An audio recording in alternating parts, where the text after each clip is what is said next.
A lot of our conversation reminded me of Pearson, the first video that we saw. When Pearson said in the video, no significant learning can occur without significant relationship.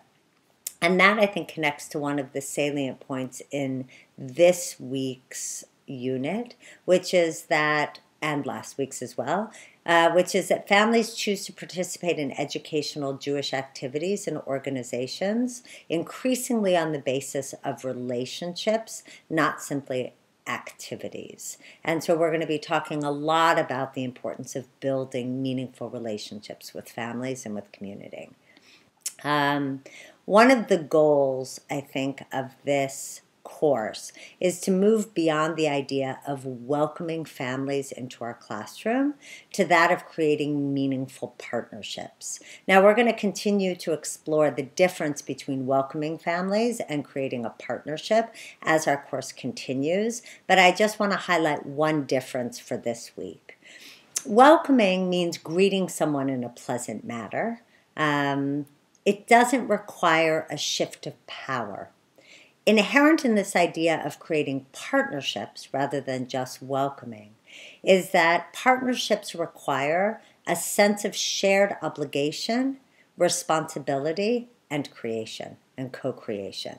So it means moving in creating partnerships. This also requires that we move beyond a conversation about what we think families should be doing and instead open ourselves to the reality of what is actually happening and how getting this information about what is actually happening is necessary if we're going to create meaningful and connective educational experiences for our students and for our families as well.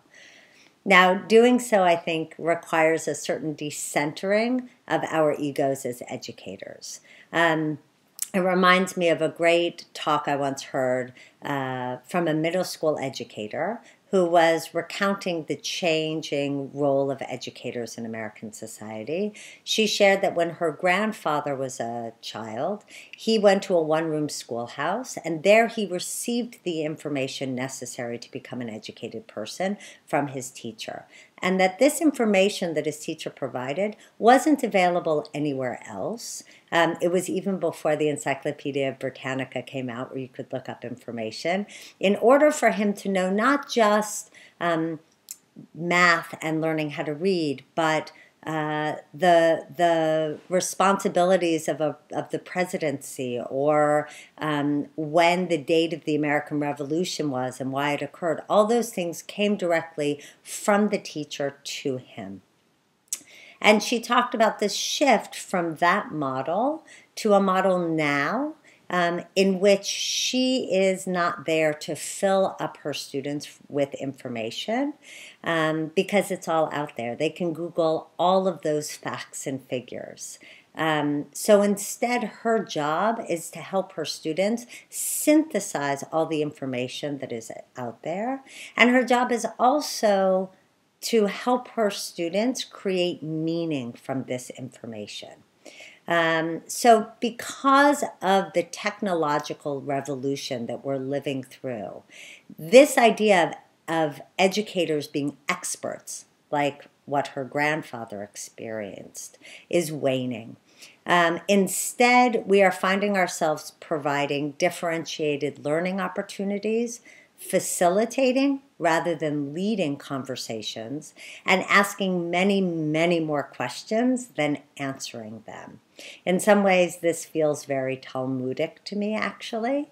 And I think this concept is true with our families, not just with our students in the classroom. And I think that it might help us to think about this paradigm shift when we're thinking about our relationships with families and communities. So all of this, I think, really radical change requires us to embrace a certain amount of discomfort because our role as educators is changing. And also for us to practice empathy, both for other teachers and also for our families and for our students. And this directly then leads into this week's readings. Both Brown and Small allude to the importance of tolerance and vulnerability when creating partnerships with families. As educators, I think it's really essential for us to recognize the feelings of vulnerability that can come up in families when they allow others to influence their children and, in fact, their familial choices. In fact, Brown asserts that parenting is a shame minefield, with parents often feeling and being judged, and that it can be one of the most vulnerable endeavors in which human beings might engage. In one of her books, she writes, "You can't claim to care about the welfare of children if you're shaming other parents for the choices they're making."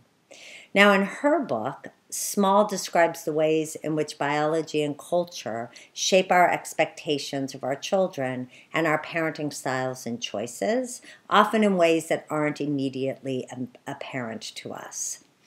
We've already begun this conversation actually last week when we talked about the importance of geography, nationality, and culture and how they impact our relationship with families and the choices that families make. So I love that we have already started this conversation, and I'm hoping that Small will help deepen our understanding of this.